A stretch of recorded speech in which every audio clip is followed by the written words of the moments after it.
All right, moving on to our last two examples, right? So this is continuation of the previous example. So again, the concept here is this is the longest side, and I want to find the value of x such that to make this an acute triangle. Okay, so again, the algebra is more difficult, right? It's just the concepts in addition to the algebra that make this problem a little bit more challenging. All right, so the big picture, right? If this is the longest side, right? Think of this as your c. C squared has to be less than a squared plus b squared, right? So again, the big picture is not super difficult. X squared plus x plus 4 squared has to be bigger than 20 squared, right? C squared is less than a squared plus b squared. Okay, so that was really the point of today's lesson. But now I actually have to find the value of x, and the way I do that, right, is I have to use my algebra skills by foiling this, and then I have to solve the quadratic inequality. So let's expand this out here. I'm going to get x squared. Again, x plus 4 quantity squared is not x squared plus 16, right? You have to square the first term, this times 2. We're going to get 8x. Square the last term, plus 16. Okay, 20 squared is 400. Move these terms over. You're going to get 2x squared plus 8x. 16 minus 400, you're going to get minus 384. Okay. All right, now, I noticed that 2 is actually a factor that goes nicely into all three numbers. So why don't you divide everything by 2?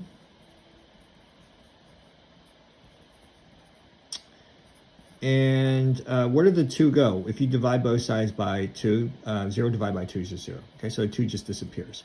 Okay, so what you have right now is a quadratic inequality. From this point on, the way you solve it is how I explained it in 4.9.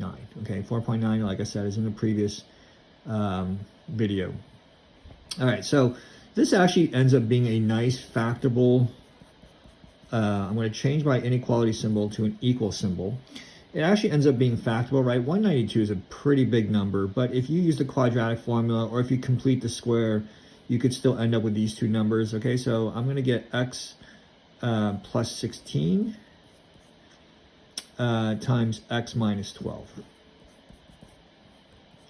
So my two x-intercepts are 16, negative 16 and 12, and the problem boils down to a quadratic inequality. What are the x values such that f of x, right, this is my f of x, this guy right here is my f of x, is greater than 0. Okay, so when you sketch your quadratic, right, you don't really care about the vertex. You're just doing a quick sketch. Negative 16, I don't know, somewhere over here. 12, somewhere over here. Parabola's going up. Well, where's f of x positive? My y value is positive from here to here, right? This is positive, right? So x has to be greater than 12. When I'm going this direction, right, the y value is positive. Where's f of x positive? Over here, when x is less than negative 16. So to answer this question, right, x is less than negative 16 or x is greater than 12, right? This will solve the quadratic inequality. So I'm done with this part. Okay, now a couple of things, right? We're doing this in the context of a, triangle problem, right? Sorry, there should be a 16 right here. I don't know why I wrote negative 12. It makes no sense to have a negative side length, right? So I'm not going to use this solution in my problem. But what I've done right now is I've established the lower limit of what my x could be, okay? So the next question is there an upper limit? And how do I get that upper limit now that I have a lower limit, right? Because I solved the inequality. I don't worry about the negative number. I just know that x has to be bigger than 12 for f of x to be positive. All right, so the way you do that, right, is, as in the previous example, is use the triangle inequality, which says that the sum of any two sides is always bigger than the third side. So you list out all three combos, right? X plus 4 has to be bigger than 20. Another combo is x plus 20 has to be greater than x plus 4. And then my last combo, right, is x plus 4 plus 20. X plus 4 plus 20 has to be greater than x. All right, so take a look at these two, right? These x's will cancel out, right? 24 is bigger than 0. That doesn't really help us. Well, it's true. These guys will cancel out. 20 is bigger than 4. That's also true, but that doesn't really help us, right? Now, on this one, you're going to actually yield an equation, right? You're going to have 2x plus 4 is greater than 20. I'm just going sideways. I guess I can go this way. 2x is greater than 16. X is bigger than 8. Okay, now notice x is bigger than 8. Well, I already have a lower limit, right? The lower limit means x can't not go below 12. Well, if x is bigger than 12, clearly x is bigger than 8. So this doesn't really help. Okay, so while it's true, it doesn't help. And does that mean there is no upper limit? No, there's one last thing, right? The longest side also will yield an inequality. What do you mean longest side? Remember, this is the longest side, right? That means 20 has to be bigger than x. Okay, so do I just put a 20x is less than 20 here? Well, not quite. You also have to say 20 is bigger than x plus 4. This actually makes my x even restricted even further, right? So you always want to go for the least restricted value. So 20 minus 4 is 16. So actually x is restricted to being less than 16. So my final answer is x is bigger than 12, but it's bigger than, x is bigger than 12, but it's less than 16. Okay, so there's a lot of concepts involved in a problem like this. You have to know how to solve a quadratic inequality, which I showed you, right, in the previous video. You have to know your triangle inequality theorem, right? And you also have to know that in the problem that the given integer, right, is already the longest side. Now, this problem gets a little bit easier when you're using a right triangle. And so let me just do this last problem right here.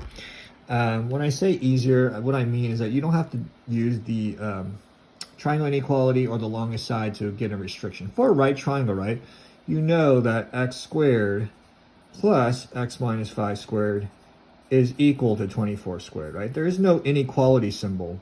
And so all you have to do is solve this quadratic. All right, so let's finish this problem here. Remember how to FOIL. This is x squared minus 10x plus 25. Okay, it's not x squared minus 25. 24 squared is just 576. 25 minus 576 is minus 551. This time I really can't make my number smaller because 551 is not an even number. So I'm going to plug all these values into the quadratic formula.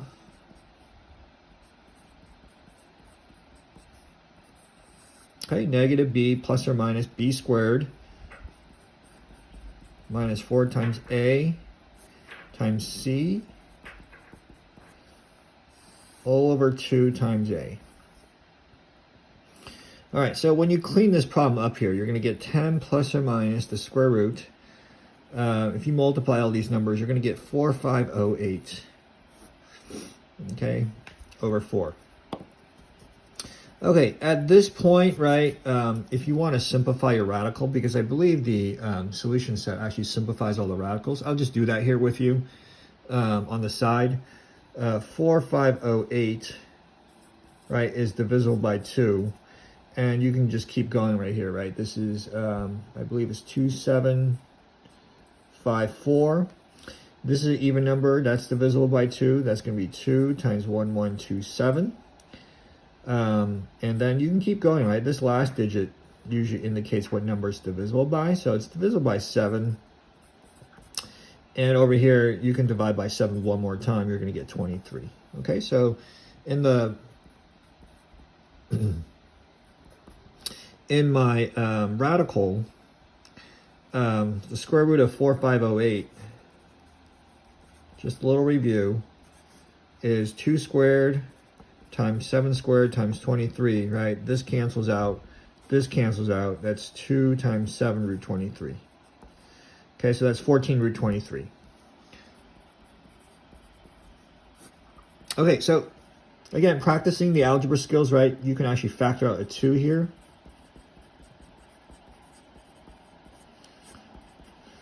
divide top and bottom by 2.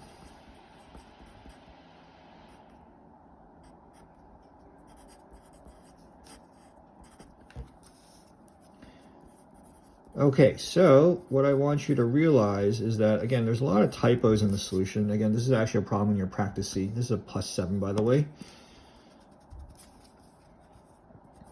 In the solutions, in the practice C worksheet, they wrote 5 plus or minus 7/23/2. What I would do is I'd take a calculator, check what this value is. And if you were to check it, first of all, this value is approximately 38.5. And this value right here is negative 14.28, right? If you were to check it, right, clearly I can't have a negative x value for my side length. So the only answer that makes sense is 5 plus 7/23/2. Okay, so the answer key wrote plus or minus. That's incorrect. 38.5 if you write the approximate answer. So I hope this video helps. Again, these problems are a little bit challenging if your algebra skills aren't super strong, but this is a time for you to practice it, review radicals, quadratic formula, because if you decide to move on to Math 3 next year, you're going to be doing more of this stuff. And so it's good practice and good review.